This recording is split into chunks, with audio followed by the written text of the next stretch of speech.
Alright, this is a brief description as to how to start and operate this Shigiya, that's the way I say it, grinder. The power switch, turn it on, is right here, and when you do, the lamp will light on the side panel here, indicating that power is on. We go over here, this is your auto cycle start button.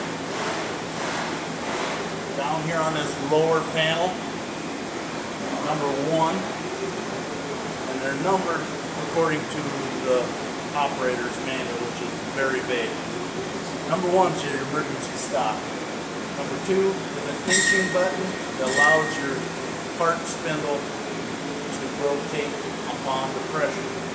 Number 3 is a cycle button. It gives you 3 options as to what cycle you want. Extreme left is like what I have it at now.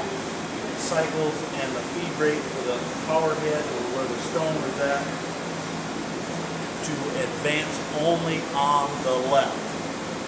Center, then the stone advances towards the table to both directions, left and right. And extreme right, then the stone advances towards the table to the extreme right only. 4 is a cycle stop button. 5 is an auto cycle to the left, and if you switch it to the right, is a manual. So when we set it up, we have to be in manual mode. 7 here, this lower one. 7 on the left is to start the main stone. 8 shuts it off. So if we push that, and we'll go over here. This is a table feed, left and right. So there's a hand wheel, and when we're setting up, we have to be in hand wheel on this lever number 9 as well. And 10 also has to be in hand wheel, which is extreme left. You put it there when you first start up in the morning, or when you're setting up, then the power head will not jump. 25, this big wheel here, 25, is a manual for left and right. 21 here is an adjustment to bring the stone forward towards the table. 21 has a couple features to it. You got this, or 26, 21 knob here is a loosening knob for an outer ring, so you can set it. And it moves a little bit, so you can move it without moving this wheel here. And then once you get it set where you want it to, typically we set it to 0. Once it's rotated back to 0, we'll pretend that's where we want it. Okay. Now you can tighten it up, and now it moves with the hand wheel again on number 26. Alright, number 11 here controls the feed rate once you're in auto cycle as to how fast this table will move left and right. 14 down here controls the amount that the table sits before it moves back to a direction. 14 controls the dwell on the left. So as the table moves left or towards the part spindle, you can have it sit there a little bit, and you can control the amount of how long it sits. Same with 15, only it does it on the right. 12, 13, and 17 are blank. They're not available to us on this particular model, as well as 20. This little lever back here is just a back feed stop. There, now I hit it, it won't go back any further. 18 here, this is what the book describes as a creation panel. And this knob here allows us to adjust the amount that the stone is off the part and begins its auto cycle. So you're not running up onto the part if you're swapping multiple parts in and out.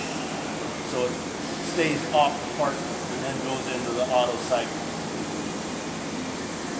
Up here on 27 is a blue lamp.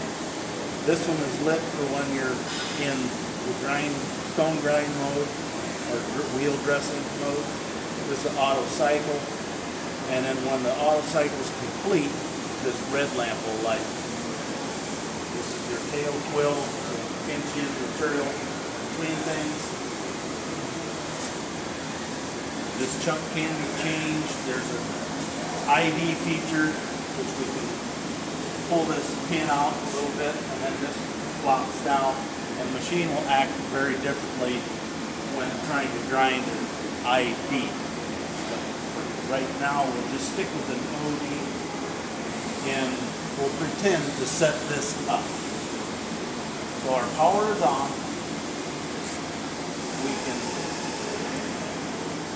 start our main stone, and it might jump back a little bit when we do that. Or advance, my bad. Why did it advance?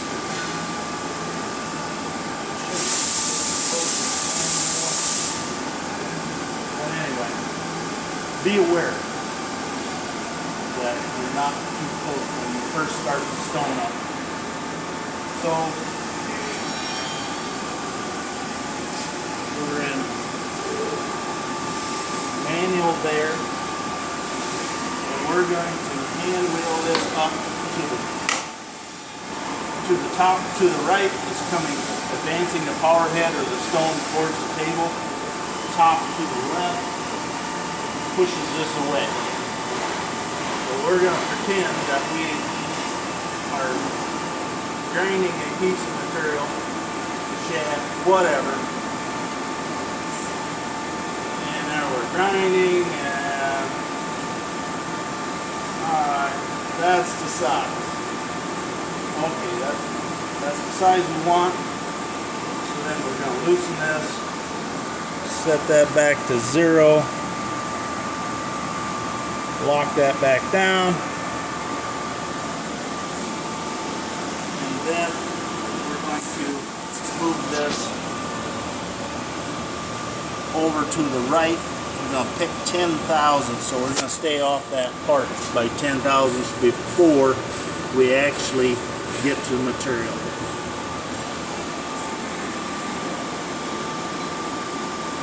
We're extreme right. There.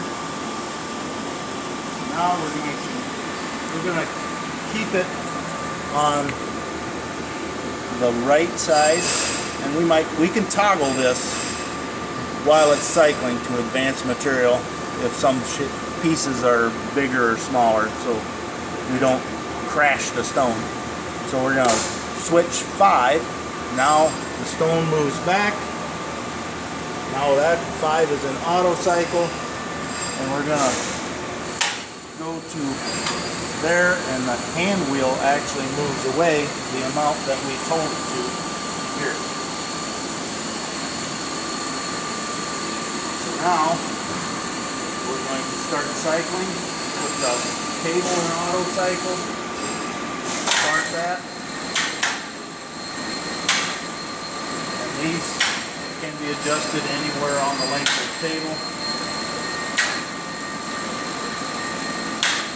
So there you can kind of see the dwell happening.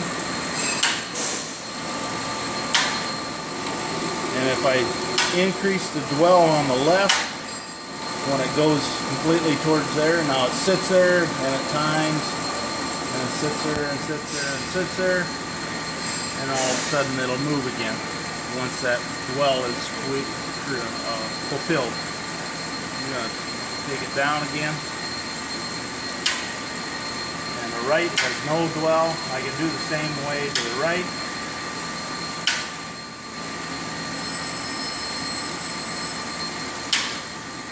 And as we get closer, Once we get closer and we're to our finished diameter, this red light will light up and we should be getting there very close. Maybe not, I lied.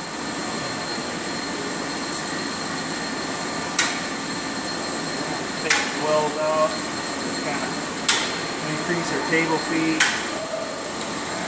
And 14 here, 16, controls the amount of depth of cut in square cycle only.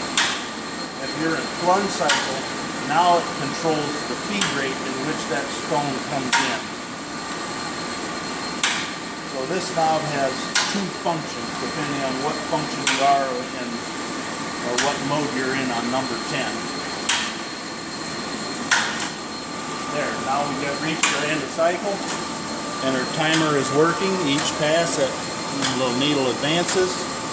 Once that reaches almost zero, and it's kind of like a spark out. Power head moves back. Wheel goes back to where it was supposed to be. Now that cycle has been completed. Shut off.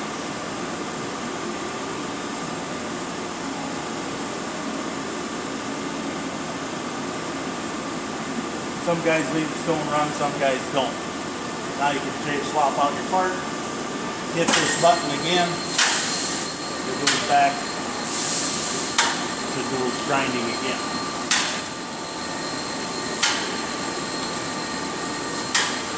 If you listen, I'll switch it to feeding in both ways on switch 3.